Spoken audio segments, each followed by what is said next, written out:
the DTC Den, we're going to talk about the different stages of growth, and we're going to give you an example of debt funding. So we're going to have a pitch from the Den for debt. We're going to have an equity funding pitch that you're going to hear, about 5 minutes each one, and then the dragons that are going to come up in a second will ask some questions. We have got an equity for media presentation that's going to happen later. We've got active partners and Piglet in Bed. They're going to share their case study of how they've grown using funding. What else have we got? Yeah, technology, and then we've got Vivo Life as well, looking to scale up. So if you would like to give a big warm welcome to our 4 dragons, come on up.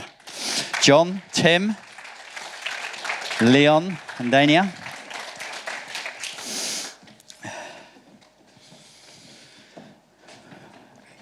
So I'm not going to let Tim introduce himself because he's on a bit later. So Tim Leach from Houlihan Lokey and Chan, they're going to be doing a presentation a little bit later.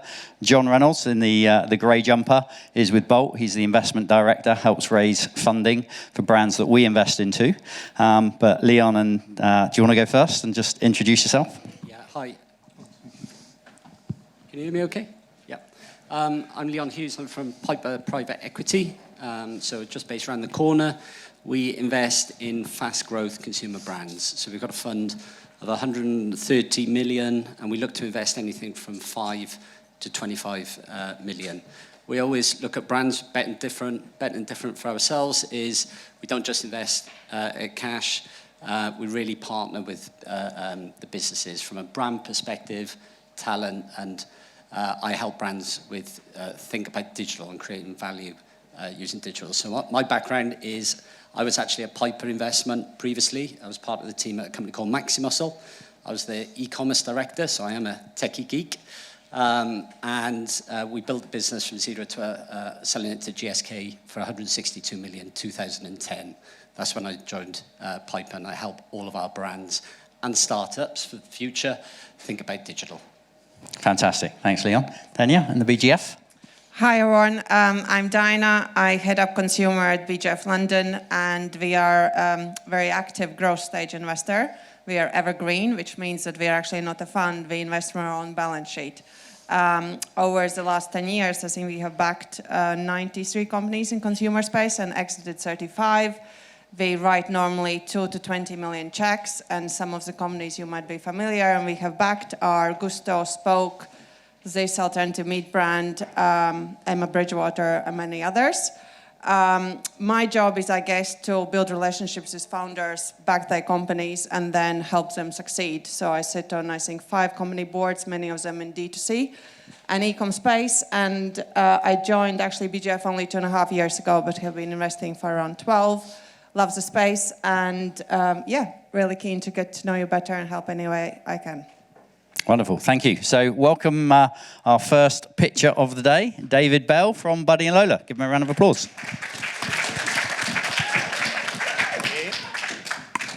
Thanks for the woos, I appreciate that. Right, so David here to talk to you about Buddy and Lola. The pitch today is mainly going to be around debt funding. Okay, so it might not be applicable to, if I go the right way, there we go.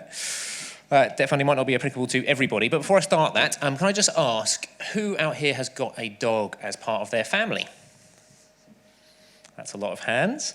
Let's widen it out, see if I can do even better. Who might not have a dog at the moment in their family, but still likes dogs?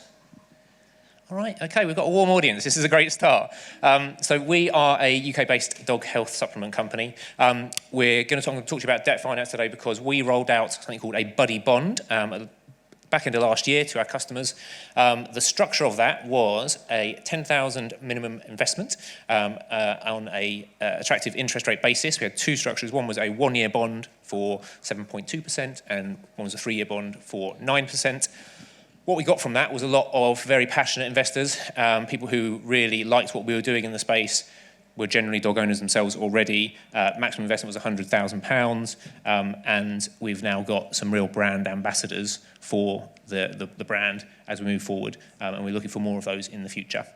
There is the opportunity for some equity in here, but I'd say that's for value-add partners, and I'll be really happy to speak to anybody on the panel about that, anybody in the audience as well, because value-add for us in this instance is probably more around opening doors for us in retail.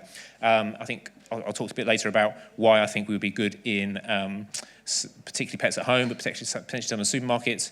And the second value-add thing that we could do is if there's any kind of brand partnerships that we could be a part of that would be synergistic for both of us. So, what are we going to spend our time and money on in Buddy and Lola this year? It's all about LTV increase. Okay, so last year we had an incredible year for growth, lots of new customer acquisition in there. What we need to spend our time on this year is refocusing on the LTV side of that comes with those new customers. As we're bringing new customers in, let's make sure we're making the most out of the ones we've already got. Thankfully, from a core economics point of view, we can kind of tick that box. We have kind of 70% gross margins at a product level. We have 50% gross margins at a delivered level. And our CPA, although it was fluctuating last year, as everyone's did, it came out as an average of £15 to £20 throughout the year. So I'm kind of quite happy where we are at the moment, although we can improve. The thing that I really want to improve on this year is subscriptions and driving those up. We have got subscriptions on site, but we haven't really pushed this in any meaningful way. The reason being is that the product range that was built 5 years ago was built for an entirely different market than the one we're in at the moment. And we're going to spend this year looking at the utilization rates, looking at the packaging, looking at the marketing that goes around the brand and the product to make sure it's more meaningful for our consumers from a subscription point of view.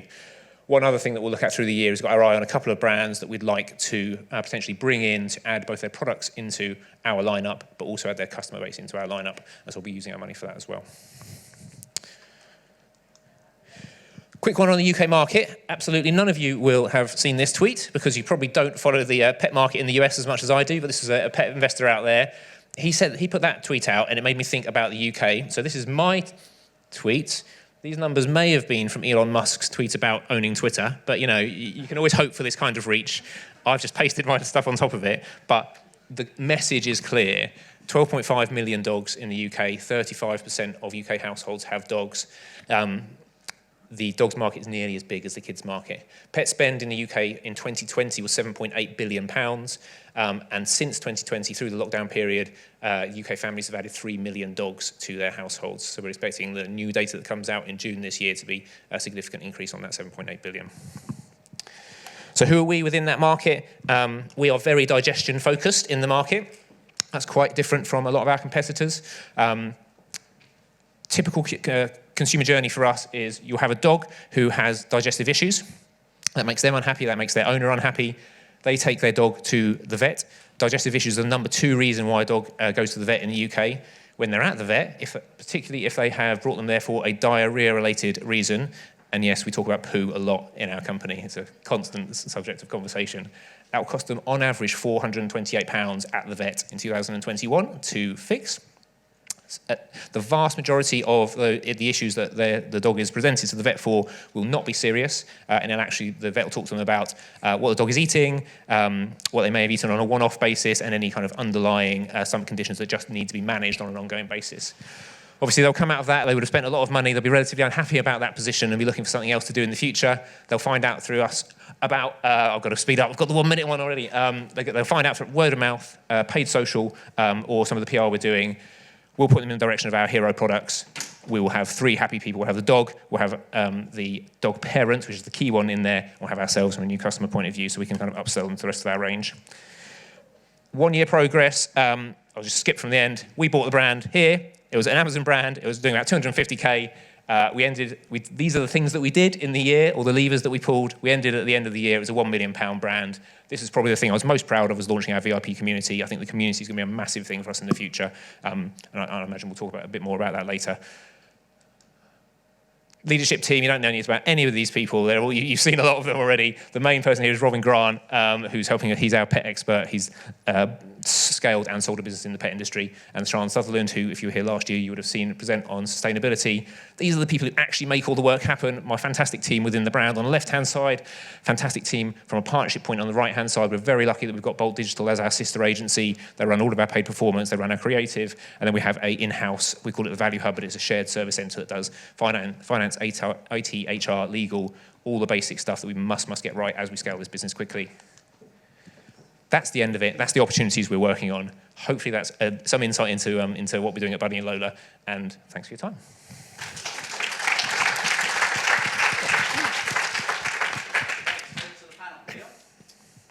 First of all, pet sector, very interesting for us. We invested and exited Barkenhead's fourth glade, very successful. So introductions to brands, not a problem. Fantastic. I'd love to speak to you separately anyway.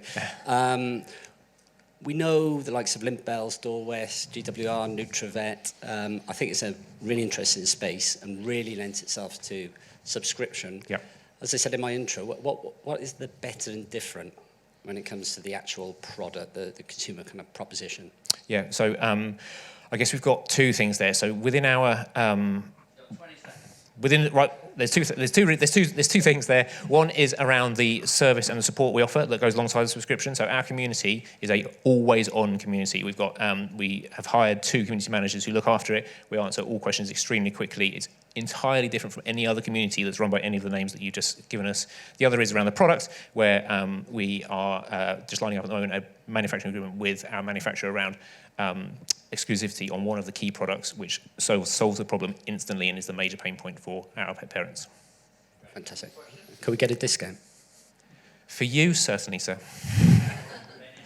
What percentage of customers who buy once come back to buy again? Okay, so when we bought the brand, because it was an Amazon-only brand, and when we spun that Shopify site up, we were at about 4% within the first couple of months. We're now at 27%. I think I can probably get that with the subscription model working correctly to around 38 to 40%. That would be our goal. And I have seen some worrying stats that many people who got dogs over COVID has actually tried to give them back. Have you seen any kind of shrinkage in your addressable market? So no, because I think we definitely have the majority of our owners are our buyers, but we also have a lot of buyers who are rescue centres and other charities who rehome those dogs. So we see a lot of product being shipped into them as well.